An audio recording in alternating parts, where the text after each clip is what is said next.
बघा, सगळ्यांना नमस्कार. माझं नाव निशांत विरंजन आहे आणि मी एम्स नागपूरच्या एम-बी-बी-एस कोर्सच्या अंतिम वर्षाचा विद्यार्थी आहे. आजचा आपला टॉपिक आहे organic chemistry, some basic principles and techniques. आता हे जे आपलं चॅप्टर आहे, ते ऑर्गॅनिक केमिस्ट्री जे आपला पार्ट आहे केमिस्ट्रीचा, जे आपला विभाग असते ऑर्गॅनिक केमिस्ट्री. आपले 3 विभाग असतात. एक राहते आपलं फिजिकल केमिस्ट्री. फिजिकल केमिस्ट्रीमध्ये मुख्यतः आपले कॅल्क्युलेशन्स राहतात. मग दुसरं आपलं राहते इनऑर्गॅनिक केमिस्ट्री. ही जी इनऑर्गॅनिक केमिस्ट्री आहे, याच्यामध्ये आपले थिअरेटिकल ॲस्पेक्ट्स जास्ती राहतात. म्हणजे आपल्याला ते लक्षात ठेवावं लागतात आणि जास्ती आपले कॅल्क्युलेशन किंवा मेकॅनिझम तसे नाही राहतात.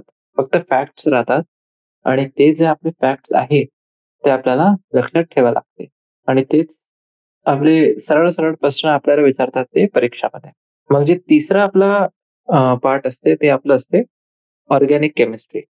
आता ऑर्गॅनिक केमिस्ट्री आपलं असं एक विभाग आहे, की तिथे आपण जितके रिएक्शन्स आहे, जितके रिएक्शन्स होतात आणि केमिकल जे मेकॅनिझम आहे, ते आपण समजू शकतो आणि जास्ती आपल्याला असं रट्टा नाही मारावं लागते. ठीक आहे? चला. तर आता आपण सगळ्यात पहिले हे बघू, की आपल्याला ह्या चॅप्टरमध्ये कोणते-कोणते ऑब्जेक्टिव्हज कव्हर करायचे आहेत. ठीक आहे? चला हे चॅप्टर वाचल्यानंतर आपण बघू, की आपलं जे कार्बन असते, कार्बनची आपल्याला माहिती आहे, की व्हॅलेन्सी किती असते? 4.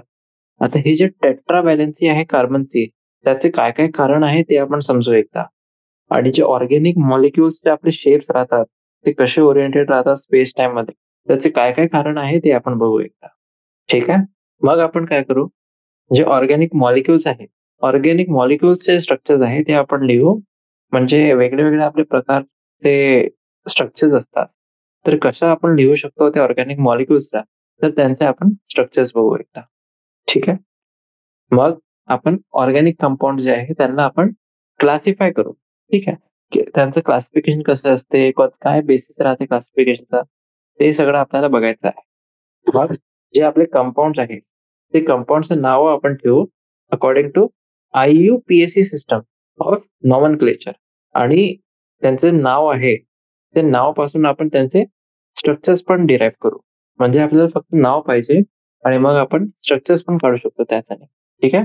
मग नेक्स्ट आपलं कोणतं येईल, की कोणतीही जे ऑर्गॅनिक रिएक्शनचा मेकॅनिझम आहे, त्याचं काय कन्सेप्ट असते, ते आपल्याला समजायला लागेल. कारण की हे आपलं बेसिक राहते, की कोणतीही रिएक्शन जर आहे ऑर्गॅनिक रिएक्शन, त्याच्यामध्ये कोणते-कोणते चेंजेस होत आहे, ते आपण बघू शकतो. मग जे इलेक्ट्रॉन डिस्प्लेसमेंट्स आहे, इलेक्ट्रॉनचे डिस्प्लेसमेंट आहे, त्यांचं कसं इन्फ्लुअन्स राहते, किती इन्फ्लुअन्स राहते, काय मॅग्निट्यूड राहते आणि कोणावर जे आपले स्ट्रक्चर आहे आणि रिएक्टिव्हिटी आहे ऑर्गॅनिक कंपाउंड्सची, तर ते आपल्याला बघायचं आहे, की इलेक्ट्रॉनिक डिस्प्लेसमेंटचा काय आपला इन्फ्लुअन्स आहे. ठीक आहे? मग आपण जितके आपले ऑर्गॅनिक रिएक्शन्स आहेत, त्यांचे जे टाइप्स आहेत, त्यांना आपण समजू, त्यांना रिकॉग्नाइज करू, की हे जे टाइप्स असतात ते कोणते-कोणते असतात. मग एकदा आपले हे बेसिक कन्सेप्ट पूर्ण झाले, मग आपण जे ऑर्गॅनिक कंपाउंड्स आहे, त्यांचे प्युरिफिकेशनसाठी म्हणजे त्यांना अजून आपल्याला शुद्ध करायचं आहे. तर हे शुद्ध कसं करायचं? त्यांच्यासाठी आपल्याजवळ टेक्निक्स असतात आणि हे जे टेक्निक्स आहे, ते आपल्याला बघावं लागेल. ठीक आहे? आणि एकदा हे झालं, मग आपण जे ऑर्गॅनिक कंपाउंडसाठी साठी आपण क्वालिटेटिव्ह एनालिसिस करतो. आता हे जे क्वालिटेटिव्ह एनालिसिस आहे, याचा अर्थ काय आहे, की ते किती शुद्ध आहे आणि किती त्याच्यामध्ये एलिमेंट्स आहेत. ठीक आहे? ते आपल्याला समजायला लागेल आणि त्याच्यासाठी जे केमिकल रिएक्शन्स असतात, ते आपण बघू. मग एकदा आपला क्वालिटेटिव्ह एनालिसिस झालं, मग आपण बघू कोणते-कोणते प्रिन्सिपल्स आहे क्वांटिटेटिव्ह एनालिसिसमध्ये ऑर्गॅनिक कंपाउंड. ठीक आहे? म्हणजे सगळ्यात पहिले आपल्याला बघायचं आहे क्वालिटेटिव्ह एनालिसिस आणि मग आपल्याला बघायचं आहे क्वांटिटेटिव्ह एनालिसिस. हे जे 2 प्रकारचे एनालिसिस आहे, त्यांच्यासाठी आपल्याला केमिकल रिएक्शन्स बघायचे आहे. ठीक आहे? तर आता मागचे युनिट जे आहे, त्यांच्यामध्ये आपण काय बघितलेलं आहे, की कार्बन जे आहे, त्याच्यामध्ये आपली कॅटिनेशनची आपली प्रॉपर्टी असते. हे जे आपली कॅटिनेशनची प्रॉपर्टी आहे, त्याच्यामुळे आपलं काय होते, ते आपले कोव्हॅलंट फॉर्म्स जे आहेत, ते बनवतात. कोव्हॅलंट बॉन्ड्स आणि हे जे कोव्हॅलंट बॉन्ड्स आहेत, हे आपले दुसरे कार्बन जे ॲटम्स आहेत, त्यांच्यासोबत ते बनवतात. आता हे जे आपले कोव्हॅलंट बॉन्ड आहे, ते दुसरे आपले जे एलिमेंट्स आहेत, त्यांचे एलिमेंट्स म्हणजे कोणते कोणते झाले आपले hydrogen, oxygen, nitrogen, sulphur, phosphorus आणि हॅलोजन. हे जितके आपले एलिमेंट्स आहेत त्यांच्यासोबत ते कोव्हॅलेंट बॉन्ड बनवते. आणि जे आपले रिझल्टिंग कंपाऊंड्स आहे, हे जे रिझल्टिंग कंपाऊंड्स आहे त्यांचा आपण अभ्यास करतो under a separate branch of chemistry. आणि हे जे आपली ब्रांच ऑफ केमिस्ट्री आहे त्याला आपण म्हणतात ऑर्गॅनिक केमिस्ट्री. त्याच्यामध्ये आपल्याला काय बघायचं आहे की हे जे कंपाऊंड आपण बनवत आहोत इन कॉम्बिनेशन विथ कार्बन, त्यांना आपण म्हणतात ऑर्गॅनिक केमिस्ट्री. आणि हे जे आपली युनिट आहे याच्यामध्ये काही काही आपली बेसिक प्रिन्सिपल्स आणि टेक्निक्स असतात अनालिसिस साठी, जे आपल्याला हवे आहे फॉर अंडरस्टँडिंग द फॉर्मेशन आणि प्रॉपर्टीज ऑफ ऑर्गॅनिक कंपाऊंड. ठीक आहे, चला हे आपलं झालं पहिला पार्ट. आता दुसरा पार्ट बघा, याच्यामध्ये आपलं आहे जनरल इंट्रोडक्शन. हे जे जनरल इंट्रोडक्शन आहे याच्यामध्ये आपल्याला काय बघायचं आहे एकदा बघू. ठीक आहे, जे आपले ऑर्गॅनिक कंपाऊंड आहे ते आपल्याला खूपच महत्वाचे आहे. जर अर्थवर म्हणजे आपल्या पृथ्वीवर आपल्याला लाईफ जे आहे, जीवन आपल्याला सस्टेन करायचं आहे, आणि त्यांच्यामध्ये आपले कॉम्प्लेक्स मॉलिक्युल्स असतात, जसे की आपली जेनेटिक इन्फॉर्मेशन आहे त्याच्यामध्ये डीऑक्सी रायबोन्यूक्लिक ऍसिड. ठीक आहे, डीएनए आणि प्रोटीन्स. हे जे डीएनए आणि प्रोटीन्स आहे याच्यामध्ये आपले कॉन्स्टिट्यूट काय करतात, हे एसेन्शियल कंपाऊंड आपले ब्लड, मसल्स आणि स्किनचे. ठीक आहे, आणि हे आपले ऑर्गॅनिक कंपाऊंड आहे जे आपल्या मटेरियल्स मध्ये येतात. कोणते कोणते मटेरियल्स, जसे की आपले आपले कपडे झाले, फ्युल झाले, पॉलिमर, डाय आणि मेडिसिन्स जे आहे त्यांच्यामध्ये जे असतात ते ऑर्गॅनिक कंपाऊंड, हे सगळे जे आपले कंपाऊंड आहे त्यांच्यामध्ये येतात. ठीक आहे, आणि हे आपले काही काही महत्वाचे ऍप्लिकेशन आहे हे कंपाऊंडचे. आता जे आपलं विज्ञान आहे ऑर्गॅनिक केमिस्ट्रीचा, ते 200 वर्षचा आपला झाले. त्याला 1780 मध्ये जे की आपले केमिस्ट होते त्यांनी डिस्टिंग्विश केला की जे आपले ऑर्गॅनिक कंपाऊंड आपल्याला भेटतात प्लांट्स आणि अॅनिमल्स पासून, आणि इनऑर्गॅनिक कंपाऊंड जे आपण मिनरल सोर्सेस पासून बनवतो. मिनरल सोर्सेसचे अर्थ काय असते? मिनरल सोर्सेस म्हणजे ते जे आपले वेगळे मेटल्स राहतात, नॉन मेटल्स राहतात. ठीक आहे, मग बर्झिलियस आपले एक सायंटिस्ट होते. हे जे बर्झिलियस आहे एक स्वेडिश केमिस्ट होते. त्यांनी काय प्रपोज केलं की एक व्हायटल फोर्स जे आहे ते व्हायटल फोर्स आपली रिस्पॉन्सिबल आहे ऑर्गॅनिक कंपाऊंड बनवण्यासाठी. पण हे जे नोशन आहे 1780 मध्ये ते जे आला होता त्याला आपण रिजेक्ट केला 1828 मध्ये, जेव्हा अजून एक आपले सायंटिस्ट आले. कोणते? F volar. हे जे एफ वोलर आहे यांनी काय केलं, एक ऑर्गॅनिक कंपाऊंड सिंथेसाइज केला. कोणता कंपाऊंड होता तो? युरिया. आणि इनऑर्गॅनिक कंपाऊंड पासून त्याला सिंथेसाइज केलेला आहे. आणि जे कंपाऊंड होतं इनऑर्गॅनिक त्याचं नाव काय होतं? Ammonium cyanate. ठीक आहे, NH4CNO. त्याला आपण जर हीट देतात तर ते कशामध्ये कन्वर्ट होते? NH2CONH2. जे NH4CNO आहे ते आपला अमोनियम सायनेट आहे, आणि जे NH2CONH2 आहे ते आपलं आहे युरिया. ठीक आहे, मग जे आपला ऍसिटिक ऍसिड असते, ऍसिटिक ऍसिडचा जे आपला सिंथेसिस होता ते कोणी केला होता? कोल्बेनी. आणि कोणत्या वर्षमध्ये केला होता? 1845. आणि जे मिथेन होता, मिथेनचा केला होता बर्थे होल्टने. हे जे बर्थे होल्ट आहे हे 1800, आणि त्यांनी काय आपल्याला दाखवलं की ऑर्गॅनिक कंपाऊंड जे आहे ते आपण इनऑर्गॅनिक सोर्सेस पासून पण बनवू शकतो एक लॅबोरेटरीमध्ये. ठीक आहे, मग जे डेव्हलपमेंट झाला आपला electronic theory of covalent bonding, त्यांनी ऑर्गॅनिक केमिस्ट्रीला त्याचं जे आपला आता मॉडर्न शेप आहे त्याच्यामध्ये त्याला खूप कन्वर्ट केलेलं आहे, खूपच मदत केलेली आहे त्याच. ठीक आहे, चला मग आता एक हे आपलं झालं बेसिक जनरल इंट्रोडक्शन. आता आपल्याला काय बघायचं आहे 8.2 मध्ये बघा, टेट्रा व्हॅलेन्स ऑफ कार्बन. म्हणजे जे आपले 4 व्हॅलेन्स पोझिशन्स राहतात कार्बनचे ते बघायचे आहे, आणि त्याच्याने आपण कसं शेप्स बघू शकतो ऑर्गॅनिक कंपाऊंडचे. ठीक आहे, शेप्स बघा आता कार्बन कंपाऊंडचे. जी आपली नॉलेज आहे फंडामेंटल कॉन्सेप्टची, मॉलिक्युलर स्ट्रक्चरचे आपण बघितलेले होते, जे फंडामेंटल कॉन्सेप्ट आहे त्याची नॉलेज आपल्याला आहे. त्याच्याने आपण समजू शकतो आणि प्रेडिक्ट पण करू शकतो जे ऑर्गॅनिक कंपाऊंडचे आपली प्रॉपर्टीज राहतात त्यांना. आणि हे आपल्याला माहिती आहे की जे कार्बनचं टेट्राव्हॅलन्स आहे आणि कोव्हॅलेंट बॉन्डचं फॉर्मेशन आहे ते आपण कसं सांगू शकतो in terms of its electronic configuration. ठीक आहे. आणि जे हायब्रिडायझेशन आहे एस आणि पी ऑर्बिटलचा. आता आपण हे पण रिकॉल करू शकतो की जे फॉर्मेशन आहे आणि शेप ऑफ मॉलिक्युल्स आहे, जसं की मिथेन झाला, इथिन आणि इथाइन, म्हणजे CH4, C2H4 आणि C2H2. हे आपण समजू शकतो इन टर्म्स ऑफ कोणते कोणते आपले हायब्रिड ऑर्बिटल्स आहेत. ते CH4 मध्ये आहे sp3, C2H4 मध्ये आहे sp2 आणि जे C2H2 आहे त्याच्यामध्ये आपलं आहे sp हायब्रिड ऑर्बिटल्स. आणि हे कार्बन ॲटम्स आहे ते रिस्पेक्टिव्ह मॉलिक्युल्स मध्ये. आणि हे आपण ते चॅप्टर मध्ये पण बघितलेलं होतं की जे आपलं हायब्रिडायझेशन आहे ते आपला बॉन्ड लेंथ आणि जे बॉन्ड एन्थॅल्पी असते ते दोघांनाच ते इन्फ्लुएन्स करते. म्हणजे कसं करते, त्यांची स्ट्रेंथ जे आहे कंपाऊंड्स मध्ये त्याच्याने ते त्यांना इन्फ्लुएन्स करते. जे sp हायब्रिड ऑर्बिटल आहे त्याच्यामध्ये जास्ती s कॅरेक्टर आहे आणि म्हणूनच ते जास्ती जवळ आहे न्यूक्लियसचे आणि शॉर्टर आणि स्ट्रॉंगर बॉन्ड बनवते दॅन sp3 हायब्रिड ऑर्बिटल. ठीक आहे. जे sp2 हायब्रिड ऑर्बिटल आहे ते इंटरमिडिएट आहे s कॅरेक्टर मध्ये sp आणि sp3 च्या मधात. आणि म्हणूनच जी लेंथ आणि एन्थॅल्पी आहे बॉन्ड्सची जे ते बनवते ते पण आपले इंटरमिडिएट आहे हे दोघांच्या मधात. ठीक आहे. आणि जे चेंज इन हायब्रिडायझेशन आहे हे चेंज इन हायब्रिडायझेशन कार्बनची जे इलेक्ट्रोनेगेटिव्हिटी आहे त्याला अफेक्ट पण करते. ठीक आहे. आणि जितकं जास्त आपला एस कॅरेक्टर राहील हायब्रिड ऑर्बिटल्सचा तेवढं जास्ती आपली इलेक्ट्रोनेगेटिव्हिटी राहील. म्हणूनच एक जे कार्बन ॲटम आहे त्याच्यामध्ये एक sp हायब्रिड ऑर्बिटल आहे 50% एस कॅरेक्टर आणि ते जास्ती इलेक्ट्रोनेगेटिव्ह आहे कम्पेअर्ड टू जे आपली sp2 किंवा sp3 हायब्रिड ऑर्बिटल यांच्यामध्ये असतात. ठीक आहे. हे जे आपलं रिलेटिव्ह इलेक्ट्रोनेगेटिव्हिटी आहे ते आपली कशामध्ये रिफ्लेक्टेड होते, खूप सारे जे फिजिकल आणि केमिकल प्रॉपर्टीज राहतात जे मॉलिक्युल्स आहेत त्यांचे त्याच्यासोबत हे आपण बघू शकतो. चला, हे एक झालं.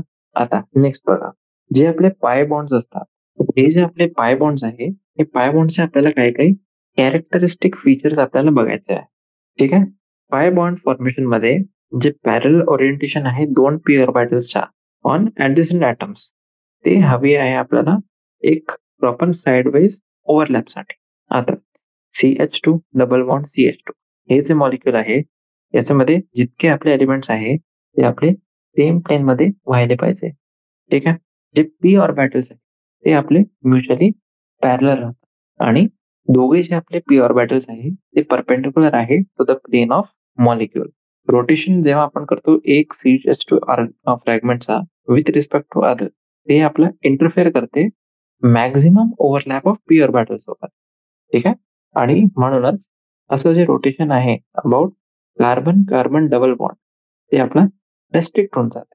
म्हणजे इलेक्ट्रॉन चार्ज क्लाउड आहे पाय बॉन्डचा ते आपलं कुठे राहते, अबव आणि below the plane of bonding atoms. ठीक आहे. याच्याने आपल्याला काय होते, जे इलेक्ट्रॉन्स आहे ते आपले इझिली अवेलेबल आहे अटॅकिंग रिएजंट्सला.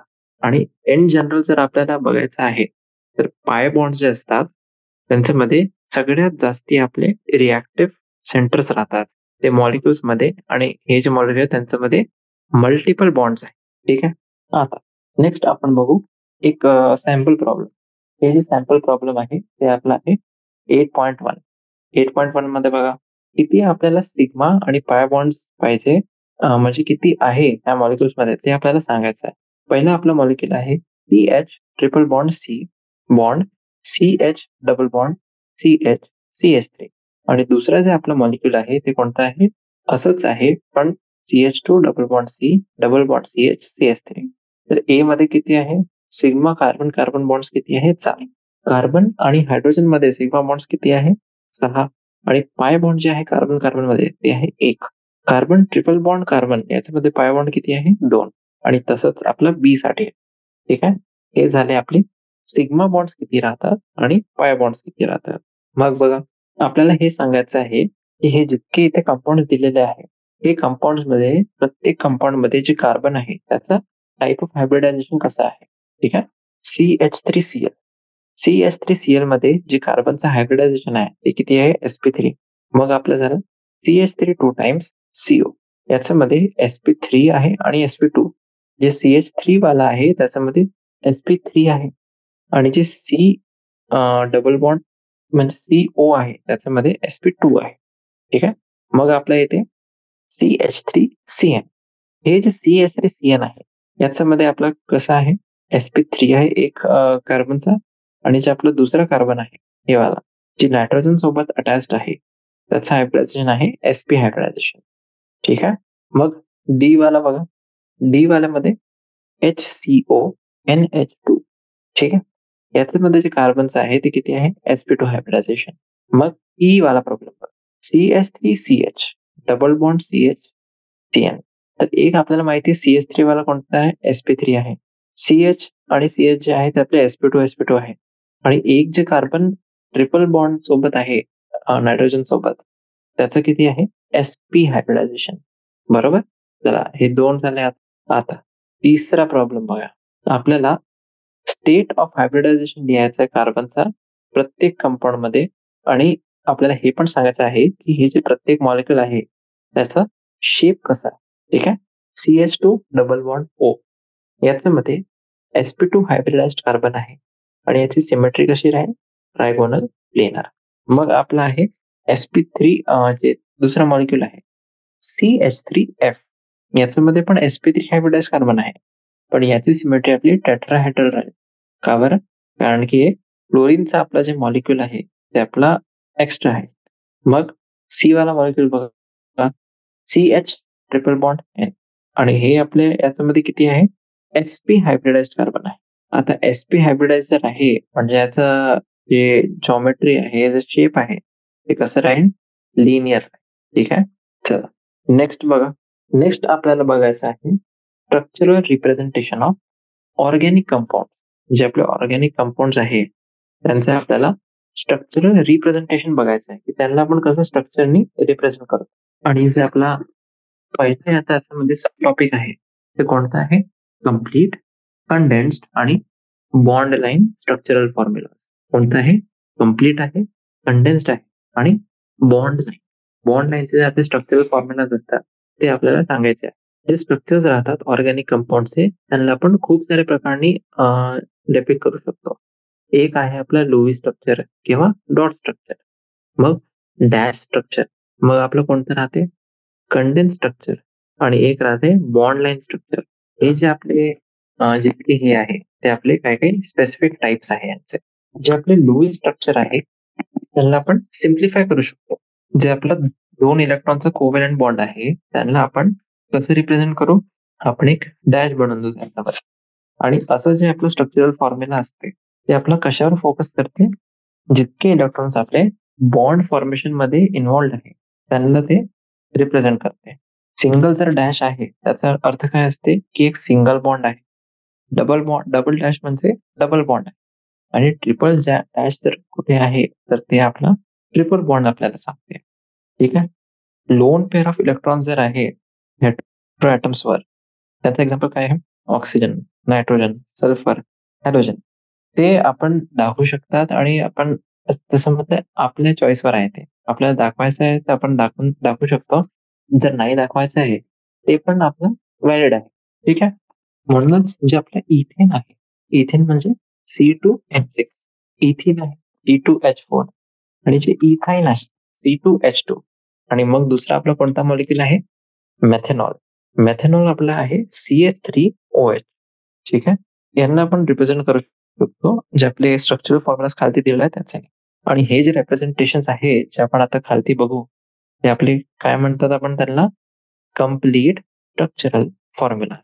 ठीक आहे. इथेन बघा, इथेन मध्ये 2 कार्बन आणि 6 हायड्रोजन आहे. इथिन मध्ये डबल बॉन्ड येते एक, आणि 4 हायड्रोजन तिथे राहील. इथाईन मध्ये ट्रिपल बॉन्ड आहे, कार्बन कार्बन ट्रिपल बॉन्ड आहे त्यांच्यामध्ये.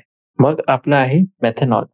मेथेनॉल म्हणजे CH3OH, आणि त्याचं रिप्रेझेंटेशन आपण 2 पेअर दाखवू शकतो. जर आपल्याला नाही दाखवायचं आहे तसं पण आपण ठेवू शकतो त्यांना. ठीक आहे. हे जे स्ट्रक्चरल फॉर्म्युलाज आहे यांना अजून आपण ॲब्रिव्हिएट करू शकतो. आपण काय करू, काही काही काही डॅशेस किंवा सगळे जितके आपले डॅशेस आहे त्यांना आपण ओमिट करू, जे आपले कोव्हॅलंट बॉन्डला रिप्रेझेंट करतात.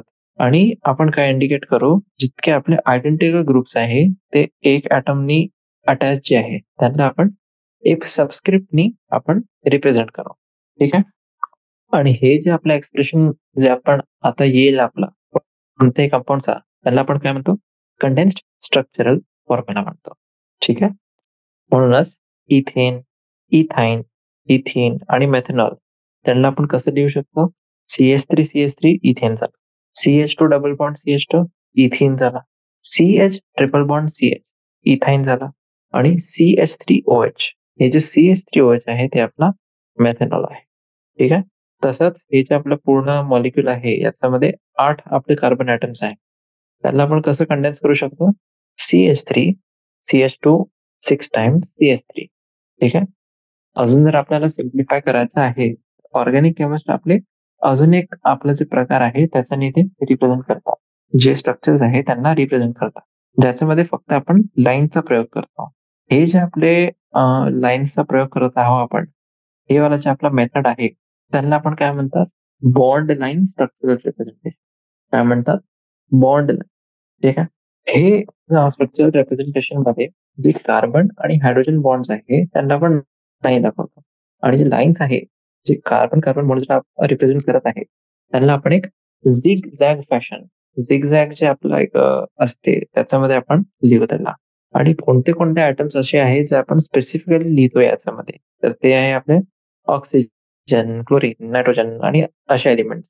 जे टर्मिनल आहे, टर्मिनल ह्या स्ट्रक्चरचे ते आपले मिथाइल ग्रुप्सला डिनोट करतात, म्हणजे बॉन्ड CH3. आणि जेव्हापर्यंत कोणतं दुसरं असं आपल्याला नाही सांगितलेलं आहे की तिथे कोणताही दुसरा एक फंक्शनल ग्रुप आहे किंवा दुसरा एलिमेंट अटॅच्ड आहे, तेव्हापर्यंत ते आपण काय घेतो की तिथे एक मिथाइल ग्रुप आहे. ठीक आहे. आणि जे आपला लाईन जंक्शन्स आहेत ते आपले कार्बन ॲटम्सला डिनोट करतात, जे अप्रोप्रिएट नंबर ऑफ हायड्रोजननी बॉन्डेड आहे. ज्याच्याने आपलं काय होईल? जे कार्बन ॲटम्सची व्हॅलेन्सी आहे ते सॅटिस्फाय होईल. बरोबर? चला, काही-काही जे आपले एक्झाम्पल्स आहेत ते आपले रिप्रेझेंट केलेले आहे इथे. मग 3-मिथाइल ऑक्टेन याचे कोणते-कोणते आपले फॉर्म्स आहेत ज्याच्याने आपण यांना सांगू शकतो. एक आहे आपला CH3CH2CH CH3. CH2CH2CH2CH2 CH3. एक हे झालं आपला बेसिक स्ट्रक्चरल फॉर्म्युला. मग आपल्याला बघायचं आहे की जे आपले बॉन्ड लाईन फॉर्म्युला आहे याच्यामध्ये आपण असं लिहितो नाही कार्बन कार्बन, फक्त असं काढतो. जसं की कसं आपण लिहूया आता? 1, 2, 3, 4, 5, 6, 7 असं. आणि इथून आपण एक असं बनवतो. तर हे काय झालं?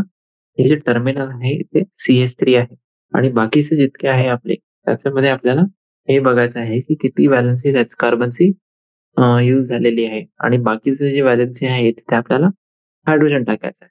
ठीक आहे. हे झालं आपलं बी पार्ट. सी पार्ट मध्ये जे आपलं टर्मिनल हे बघ तेच स्ट्रक्चर मी इथे काढलेलं आहे.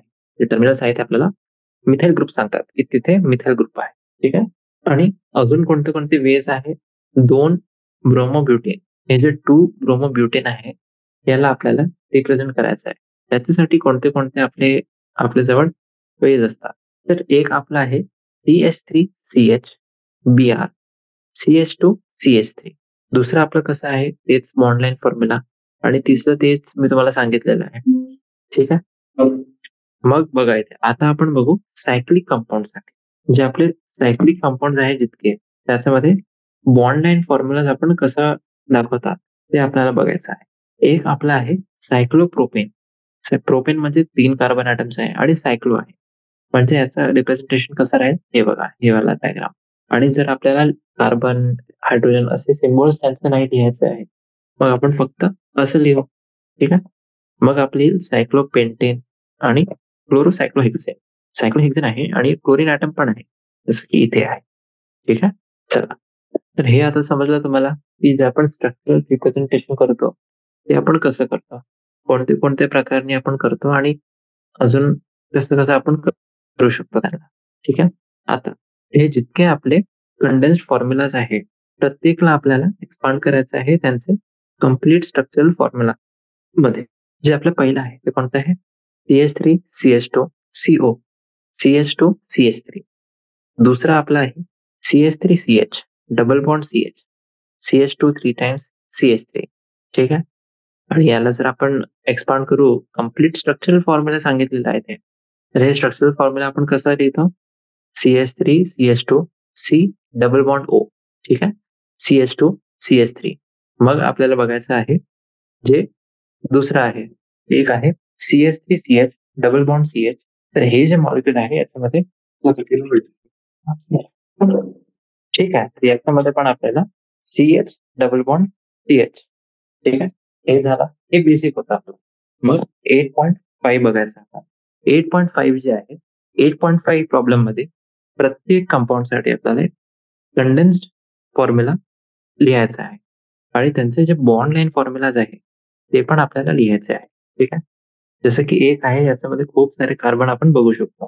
हे जे आपले कार्बन आहे तिथे एक OH ग्रुप पण आहे आणि दुसरा आपला मॉलिक्यूल बघा N triple bond C CH OH C triple bond N. ठीक आहे. मग सोल्युशन बघ. सोल्युशन आपलं आहे कंडेन्स फॉर्म्युला बघा कसं लिहू आपण. आता जितके आपले जे स्पीशीज आहे ते रिपीट होत आहे जसं की त्या प्लस CH2 हे जे आपला CH2 पार्ट रिपीट होत आहे ते कितीदा रिपीट होत आहे इथे 3 वेळा. तर ते आपण लिहू OH च्या नंतर. मग CH CH3 CH CH3 2 time असं आपल्याला लिहावं लागते जे कंडेन्स फॉर्म्युला आहे. आणि जे आपला दुसरा मॉलिक्यूल आहे त्याच्यामध्ये आपण कसं लिहू शकतो OH कार्बन सोबत CH सोबत अटॅच आहे आणि जे दोन CN चे आपले सायनाइड जे आपले मॉलिक्युल्स आहेत ते आपले अटॅच्ड आहे.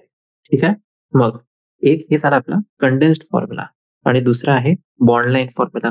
बॉन्ड लाईन जे फॉर्म्युला आहे त्याच्यामध्ये आपल्याला बघायचं आहे एक साइडवर आपला OH ग्रुप अटॅच आहे आणि एक जे तीन दुसरा आपला मॉलिक्यूल बघा एक कार्बन मधात आहे आणि जे बाकी जे तीन आपले कंपाऊंड्स आहे जे आपले स्पीशीज आहे ते कोणती आहे एक आहे OH मग एक आहे आपली CN आणि दुसरी आहे पण CN. ठीक आहे. मग 8.6 बघा जे 8.6 जे आपला प्रॉब्लेम आहे याच्यामध्ये आपल्याला प्रत्येक बॉन्ड लाईन फॉर्म्युला जे आहे ते आपल्याला त्याच्यामध्ये लिहायचं आहे सगळे जे ऍटम्स आहे ते दाखवायसाठी म्हणजे कार्बन आणि हायड्रोजन याच्यामध्ये इन्क्लुडेड आहे. ठीक आहे. जसं की इथे बघा एक जे आपला पहिला आहे त्याच्यामध्ये आपण सायक्लोहेक्झेन बघू शकतो आणि ते कशाने अटॅच्ड आहे एक जे आपलं प्रोपेन आहे त्याच्याने अटॅच्ड आहे आणि त्याचं मिडल कार्बन सोबत ते अटॅच्ड आहे. ठीक आहे. म्हणजे कार्बन कार्बन असे हे बघा जे आपला डायग्राम याच्यामध्ये फॉर्म्युलामध्ये बघू शकता तुम्ही फक्त एक्सपांड केलं काही नाही. दुसरा बघा दुसरा पण खूप सोपंच आहे ते तुम्ही लिहू शकता असं. ठीक आहे. हे जे टर्मिनल वाले आहे ते आपले राहील CH3 आणि जे इथे टर्मिनलचं आहे ते पण आपलं राहील CH3. आता हे मला इंटरेस्टिंग आहे हे मला जे आहे ना ते बघा याच्यामध्ये काय आहे इथे बनवतो मी. इथे एक कार्बन आहे आणि इथे एक कार्बन आहे. इथे आता 3 व्हॅलेन्सी पूर्ण झाली याची म्हणजे अजून एक हायड्रोजन लागतील आपल्याला. इथे 3 इथे झाले आणि एक इथे झाला तर याच्यासाठी आपल्याला अजून काही नाही पाहिजे. CH2 इथे C आणि हे CH3 इथे एक OH ग्रुप आहे फक्त. ठीक आहे. तर हे तसं झालं आपलं. आता डी वाला मॉलिक्यूल बघा. डी वाला जे आपला एलिमेंट जे कंपाऊंड आहे त्याच्यामध्ये 2 प्रोपेनचे जे मॉलिक्युल्स आहे ते मधात आपले जोडलेले आहे फक्त अजून काही नाही. ठीक आहे. चला हे जे डायग्राम होते इथे आता बघू शकता तुम्ही जे आपण काढलेलं होतं इथे. ठीक आहे. सोपं आहे अजून काहीच असं आपलं हे नाही कठीण नाही आहे याच्यामध्ये. याच्यासाठी आपलं आता कठीण नंतर येईल. हे आपलं फक्त बेसिक साठी हे चॅप्टर आहे. ठीक आहे. म्हणजे आपला 3 डिमेन्शनल स्ट्रक्चर आहे ऑर्गॅनिक मॉलिक्युल्सचा त्यांना आपण कसं रिप्रेझेंट करू शकतो पेपरवर आपण त्यांना जर रिप्रेझेंट करायचं आहे तर आपण काय करू काही काही कन्व्हेन्शनलचा प्रयोग करू आपण. जसं की एक्झाम्पलसाठी आपण एक सॉलिड आणि डॅश्ड वेज फॉर्म्युला जे असते त्याचा आपण प्रयोग करू. जे 3D इमेज आहे मॉलिक्युलचे एक 2 डिमेन्शनल पिक्चर पासून ते आपण परसिव्ह करू शकतो म्हणजे ते आपण असं बघू शकतो ते आपल्याला तसं दिसतंय. ठीक आहे. हे फॉर्म्युलाज मध्ये जे सॉलिड वेज आहे त्याचा आपण प्रयोग करतो टू इंडिकेट अ बॉन्ड. एक बॉन्ड इंडिकेट करायसाठी जे आपला पेपरचा जे प्लेन आहे त्याच्यापासून ते बाहेर प्रोजेक्ट होत आहे टुवर्ड्स दी ऑब्झर्वर. जे डॅश्ड वेज आहे एक झालं सॉलिड वेज मग दुसरा आहे आपला डॅश्ड वेज. डॅश्ड वेजचा आपण प्रयोग करतो हे बॉन्डला कोणत्या बॉन्डला डिपिक्ट करायसाठी जे out of the plane of paper आहे आणि अवे फ्रॉम द ऑब्झर्वर आहे. जे आपला सॉलिड वेज होता ते टुवर्ड्स द ऑब्झर्वर होता आणि हे वाला जे आहे ते अवे फ्रॉम ऑब्झर्वर आहे. वेजेसला आपण असं दाखवतात अशा प्रमाणे आपण दाखवतात की जे ब्रॉड एंड आहे वेजचा ते आपलं ऑब्झर्वरच्या कडे राहते आणि बॉन्ड्स ते बॉन्ड्स जे आपले पेपरचे प्लेन मध्ये लाय करत आहे त्यांना आपण कसं डिपिक्ट करतो, एक नॉर्मल लाईन आपण काढतो फक्त. आणि जे 3D रिप्रेझेंटेशन आहे मिथेन मॉलिक्यूलचा ऑन पेपर, ते आपल्याला दाखवलेलं आहे इथे फिगर 8.1 मध्ये. हे वाला फिगर बघा. हे जे फिगर 8.1 आहे, याच्यामध्ये 2 जे आपले कार्बन हायड्रोजन बॉन्ड्स आहेत, ते आपले in the plane of paper आहे. एक जे बॉन्ड आहे सॉलिड वेज आहे आणि दुसरा आपला डॅश्ड वेज आहे. जे डॅश्ड वेज आहे ते आपला out of the plane of paper आहे आणि अवे फ्रॉम ऑब्झर्वर आहे. आणि जे सॉलिड वेज आहे ते पण आउट ऑफ द प्लेन आहे, पण हे टुवर्ड्स द ऑब्झर्वर आहे. ठीक आहे. आणि जे याला आपण काय म्हणतो, wedge and dash representation of methane. चल, आता अजून एक बघा, मॉलिक्युलर मॉडेल. हे जे आपलं मॉलिक्युलर मॉडेल आहे ते आपले फिजिकल डिव्हाइसेस असतात, ज्यांना आपण एक बेटर व्हिज्युअलायझेशन आणि परसेप्शन साठी आपण यांचा प्रयोग करतो. 3 डिमेन्शनल शेप्सचा. जे ऑर्गॅनिक मॉलिक्युल्स आहे त्यांचे आपले 3 डिमेन्शनल शेप्स असतात. त्यांचे परसेप्शन आणि जास्ती चांगल्याने जे व्हिज्युअलाइज आपण करू त्यांना, त्यांच्यासाठी आपण यांचा प्रयोग करतो. हे जे आहे आपले वूड, प्लास्टिक किंवा मेटलने आपले बनलेले राहतात आणि कमर्शियली पण आपले अवेलेबल आहे. कॉमनली आपले 3 प्रकारचे मॉलिक्युलर मॉडेल्सचा प्रयोग करतात आपण. एक आहे आपला फ्रेमवर्क मॉडेल, दुसरं आहे बॉल अँड स्टिक मॉडेल आणि तिसरं आपलं आहे स्पेस फ्रेम. ठीक आहे. हे 3 प्रकारचे आपले मॉडेल्स आहेत.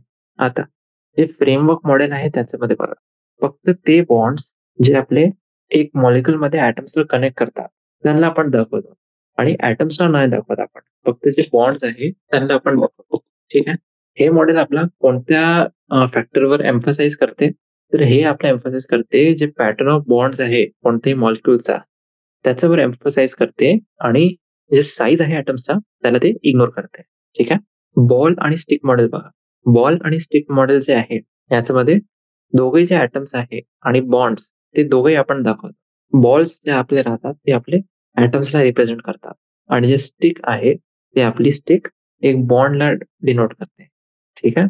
ते कंपाऊंड ज्याच्यामध्ये कार्बन डबल बॉन्ड कार्बन आहे म्हणजे इथिन, ते आपण जास्त चांगल्याने रिप्रेझेंट करू शकतो जर आपण एक स्प्रिंग्सचा प्रयोग केला इन प्लेस ऑफ स्टिक्स. ठीक आहे.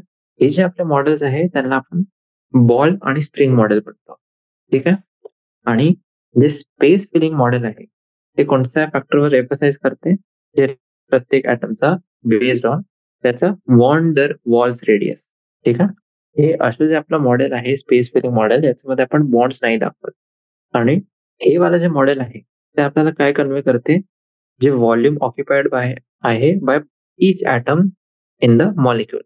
प्रत्येक ॲटम किती व्हॉल्यूम ऑक्युपाय करत आहे त्या मॉलिक्युलमध्ये ते आपल्याला सांगते ते. आणि इन ॲडिशन टू हे वाले जे मॉडेल्स आहे, in addition to these models जे कम्प्युटर ग्राफिक्स आहे ते पण आपण त्यांचा प्रयोग करू शकतो मॉलिक्युलर मॉडेलिंग. आता बघा इथे जे आपण 3 मॉडेल्स इथे डिस्कस केले ते सगळे त्यांचे आपले जे स्ट्रक्चर त्यांचं कसं राहते, त्यांचं ओरिएंटेशन कसं राहते ते आपल्याला इथे दिलेलं आहे. एक आहे फ्रेमवर्क मॉडेल, मग आहे बॉल अँड स्टिक मॉडेल आणि एक आहे स्पेस फिलिंग मॉडेल. ठीक आहे. तर आता एकदा हे आपण तिघे जे मॉडेल्स आहेत ते एकदा जर आपण आता कम्पेअर केले, मग याचं नंतरचा आपला टॉपिक जे आहे ते आपला चौथा टॉपिक आहे, जे आपण ऑब्जेक्टिव्हच्या लिस्ट मध्ये बघितलेला होता. ते कोणता टॉपिक होता आपलं, क्लासिफिकेशन ऑफ ऑर्गॅनिक कंपाऊंड्स. ठीक आहे. जितके आपले ऑर्गॅनिक कंपाऊंड आहेत त्यांना आपल्याला क्लासिफाय करायचं आहे. ठीक आहे.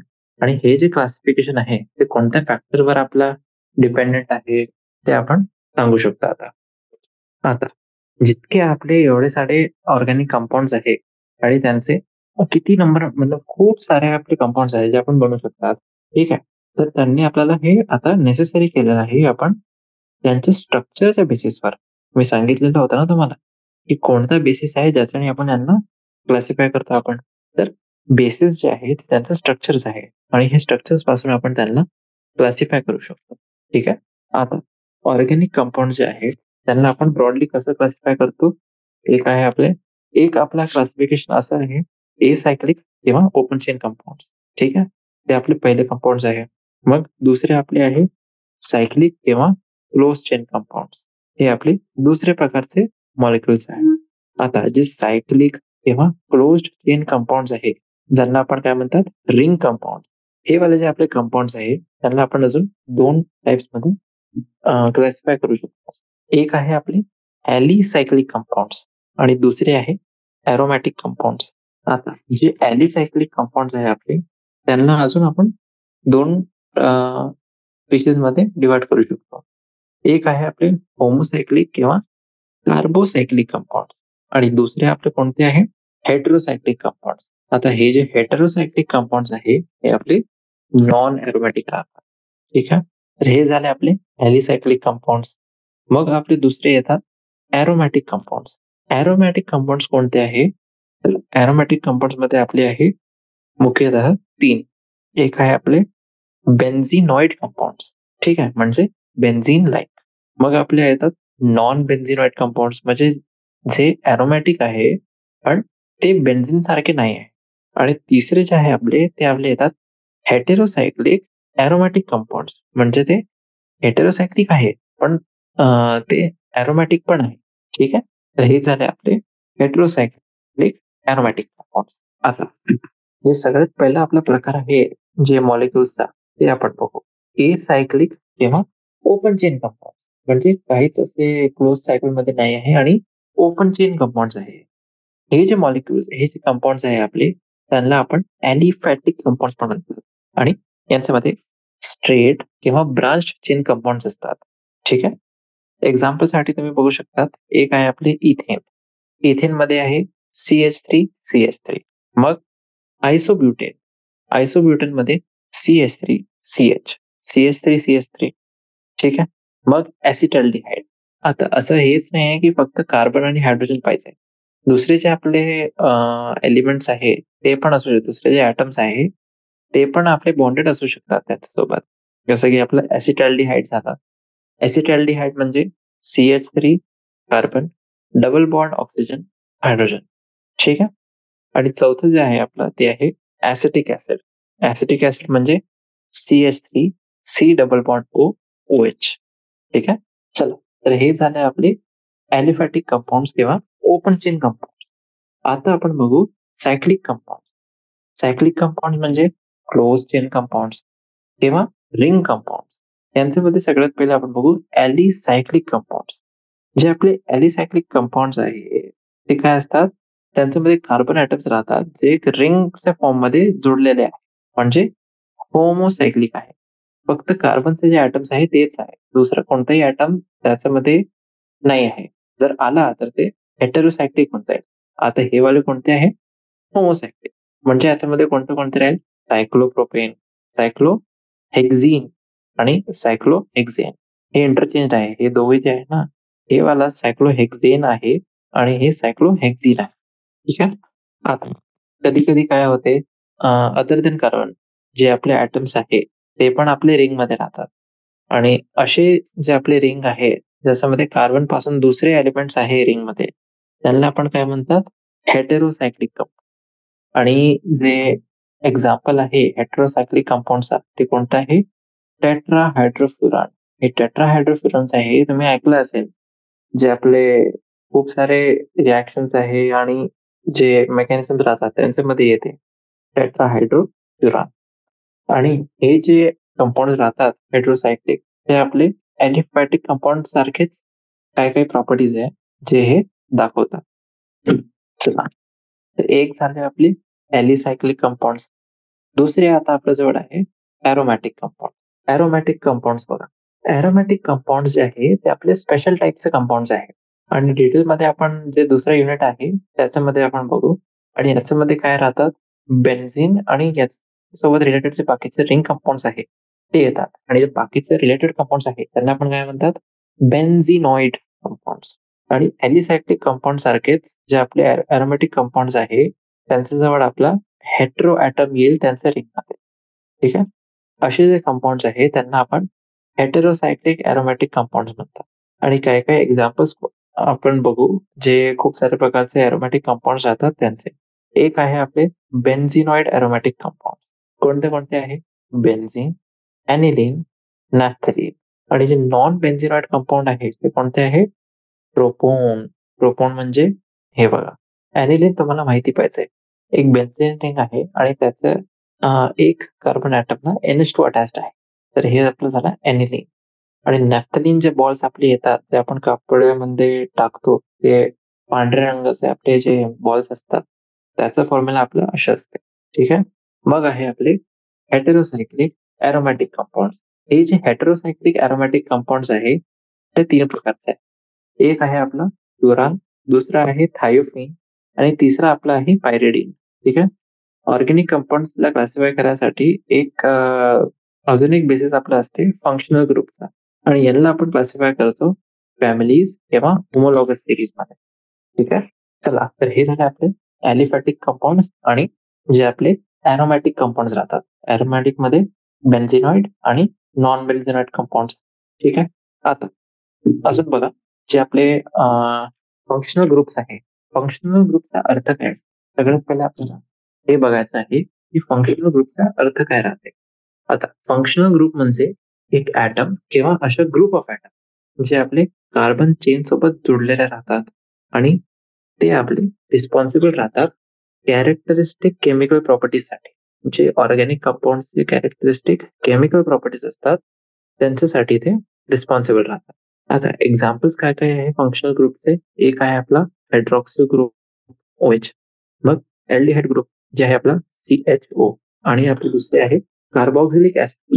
हे कार्बॉक्सिलिक ऍसिड ग्रुप आहे ते आपलं आहे COOH. ठीक आहे. तर हे झाले आपले फंक्शनल ग्रुप्स. आता जे आपले होमोलॉगस सिरीज आहे ते होमोलॉगस सिरीजला आपल्याला बघायचं आहे 8.4.2 मध्ये. होमोलॉगस सिरीज जे आहे त्याच्यामध्ये आपण बघू होमोलॉगस सिरीज काय असते आपली एक ग्रुप किंवा एक सिरीज ऑफ ऑर्गॅनिक कंपाऊंड ज्याच्यामध्ये each containing a characteristic functional group. ठीक आहे. आणि ते एक आपले होमोलॉगस सिरीज आपले बनवतात आणि जे मेंबर्स आहे या सिरीजचे त्यांना आपण काय म्हणतात होमोलॉग्स. ठीक आहे. हे जे मेंबर्स आहे या सिरीजचे त्यांना आपण होमोलॉग्स म्हणतात. आणि जितके मेंबर्स एक होमोलॉगस सिरीज मध्ये आपण राहतात त्यांना आपण कसे रिप्रेझेंट करू शकतो? एक आपला जनरल फॉर्म्युला येईल आणि जितके सक्सेसिव्ह मेंबर्स आहेत ते एकमेकांसोबत असे डिफर करतात. कसे डिफर करतात? मॉलिक्युलर फॉर्म्युलामध्ये. आणि हे जे फॉर्म्युला आहे ते कोणता फॉर्म्युला आहे याच्यामध्ये डिफरन्स राहते आपला CH2 चा. ठीक आहे. आणि खूप सारे नंबर ऑफ आपले होमोलॉगस सिरीज आहे ऑर्गॅनिक कंपाऊंडचे. त्यांच्यामध्ये काय काय आपण बघू alkanes, alkenes, alkynes, halo alkanes, alkanols आणि अल्केनल्स, अल्केनोन्स, ओइक ऍसिड. जितके आपले सफिक्स आहे, आता एक आपला प्रिफिक्स राहते आणि एक सफिक्स राहते. जे आपले सफिक्स आहे, आता हे जे सफिक्स आपले प्रत्येक फंक्शनल ग्रुपसाठी वेगळे वेगळे सफिक्स राहतात. ठीक आहे. आणि असं पण आपलं पॉसिबल आहे की एक जे कंपाऊंड आहे तर हे जे आपले कंपाऊंड आहे याच्यामध्ये 2 किंवा आयडेंटिकल आपले डिफरंट फंक्शनल ग्रुप्स आहेत आणि याच्यामधून आपले पॉली फंक्शनल ग्रुप जे आहे ते आपल्याला भेटलेले ते. ठीक आहे. नॉमेनक्लेचर जे आहे ऑर्गॅनिक कंपाऊंडचा ते आपल्याला आता बघायचं आहे. ऑर्गॅनिक केमिस्ट्री जे आहे त्याच्यामध्ये आपले मिलियन्स ऑफ खूप सारे आपले कंपाऊंड्स असतात आणि जर आपल्याला क्लिअरली आयडेंटिफाय करायचं आहे आपल्याला तर आपण एक सिस्टमॅटिक मेथड जे आहे त्याचा प्रयोग करू. आणि हे जे आपलं सिस्टमॅटिक मेथड आहे हे सिस्टमॅटिक मेथडला आपण काय म्हणतो international union of pure and applied chemistry. ठीक आहे. IUPAC हे जे फुल फॉर्म आहे IUPAचा ते काय आहे आपला international union of pure and applied chemistry. ठीक आहे. मग हे IUPAC सिस्टम जे होता नॉमेनक्लेचरचा त्याच्या अगोदर काय होत होता जे ऑर्गॅनिक कंपाऊंड्स आहे त्यांना आपण नाव कसं असाइन करत होते त्यांचं जे ओरिजिन आहे किंवा सर्टन प्रॉपर्टीज आहेत त्याच्या बेसिसवर आपण त्यांचं नाव आपण असाइन करत होते. जसं की आपण सिट्रिक ऍसिड बघा. सिट्रिक ऍसिड जे आहे त्याचं नाव तसं का बरं पडलं आहे? कारण की ते आपल्याला सिट्रस फ्रुट्स मध्ये भेटते. आणि जे ऍसिड आहे ते ऍसिड आपल्याला जे रेड ऍट मध्ये आपल्याला भेटते त्याला आपल्याला काय म्हणतात आपण फॉर्मिक ऍसिड. कारण की जे लॅटिन वर्ड अँड साठी आहे ते आपलं आहे फॉर्मिका. ठीक आहे. तर फॉर्मिका मधून आपल्याला भेटत आहे म्हणजे हे फॉर्मिक ऍसिड आहे. ठीक आहे. मग हे जे नाव आहे हे आपले ट्रेडिशनल आहे आणि त्याला आपण ट्रिव्हियल किंवा कॉमन नेम्स म्हणतात. आणि काय काय जे आपले कॉमन नेम्स जे आपण आज पण फॉलो करतो ते असे खूप सारे असे नाव आहे जे आपण आज पण फॉलो करतो. ते आपण फॉर्मिक ऍसिड झालं, ऍसिटिक ऍसिड झाला ते आपण आज पण प्रयोग करतो त्याचा. जसं की एक्झाम्पल साठी बघा एक खूपच चांगलं एक्झाम्पल इथे दिलेलं आहे बकमिन्स्टर फुलरीन. काय आहे हे? बकमिन्स्टर फुलरीन हे आपलं कॉमन नाव आहे. एक C60 60 आपले कार्बन ऍटमचा क्लस्टर होता त्याच्यासाठी एक हे दिलेलं आहे. म्हणजे याचं जी स्ट्रक्चरल सिमिलॅरिटी होती जिओडेसिक डोम्स, जे जिओडेसिक डोम्स आहे ते त्यांनी आपले पॉप्युलर केलेले होते. त्यांच्यासोबत याची सिमिलॅरिटी होती. आणि हे कोणी केलं होतं? एक खूपच फेमस आपले आर्किटेक्ट होते आर. Buckminster Fuller. तर त्यांच्या नावानेच हे नाव दिलेलं आहे बकमिन्स्टर फुलरी. ठीक आहे. आता हे जे कॉमन नेम्स आहेत ते आपले खूप युजफुल असतात आणि खूप साऱ्या केसेसमध्ये इंडिस्पेन्सिबल असतात. जेव्हा अल्टरनेट सिस्टमॅटिक नेम्स आपले लेंदी आहे किंवा कॉम्प्लिकेटेड आहे तर तिथे आपण यांचा उपयोग करू शकतो. ठीक आहे. आता कॉमन किंवा ट्रिव्हियल नेम्स आपण बघू काही काही ऑर्गॅनिक कंपाऊंड्सचे. एक आपला कंपाऊंड आहे CH4. त्याचं कॉमन नेम काय? मिथेन. मग N butane, isobutane, neopentane, N propyl alcohol, formaldehyde, acetone, chloroform, acetic acid, benzene, anisole, aniline, acetophenone आणि इथाइल मिथाइल इथर. ठीक आहे. आता याच्याने तुम्हाला सगळे आपले माहिती नाही पाहिजे, पण काही काही असे आहे आपले जे तुम्हाला माहिती करावं लागेल, म्हणजे तुम्हाला लक्षात ठेवावं लागेल ते. जर ते तुम्ही विसरले तर तुम्हाला प्रश्न जे आहे ते सॉल्व्ह करण्यासाठी तुम्हाला कठीणाई येईल काही काही. ठीक आहे. जसं एक आहे आपला ॲनिसॉल आणि ॲनिलीन, याच्यामध्ये तुम्हाला फरक माहिती पाहिजे. एक जे आहे तिथे आपला OCH3 आहे आणि दुसरा जे आहे आपला कंपाऊंड त्याच्यामध्ये NH2 आहे. ठीक आहे. तसंच आपला ॲसिटोफिनॉन आहे CH6H5, COCH3. OCH3 नाही, अजून एक कार्बन पण आहे. ठीक आहे. आणि इथाइल, मिथाइल हे दोघांमध्ये काय आपला फरक राहते ते पण माहिती पाहिजे. तर हे आपला आजचा टॉपिक होता आणि याच्यानंतर आपल्याला काय काय बघायचं आहे? IUPAC system of nomenclature. मग आपण बघू अल्केन्स, अल्कीन्स आणि अल्काइन्ससाठी जे आपले वेगळे-वेगळे प्रकारचे रिएक्शन्स जे कंपाउंड्स असतात. Cyclic compounds, single compounds, branch chain compounds जितके आपले आहेत ते आपण बघू. ठीक आहे. मग जे ऑर्गॅनिक कंपाउंड ज्यांच्यामध्ये आपलं फंक्शनल ग्रुप राहते त्यांचं नॉमेनक्लेचर आपण बघू. त्याच्यानंतर आपण बघू कोणते कॉमन फंक्शनल ग्रुप्स राहतात. प्रॉब्लेम्स बघू त्यांचे. मग सबस्टिट्यूटेड आपले जे बेन्झीन कंपाउंड्स आहेत ते आपण बघू. ठीक आहे. आणि मग आयसोमेरिझम. तर हे सगळे टॉपिक्स आपण नंतरच्या लेक्चरमध्ये बघू आणि चला धन्यवाद.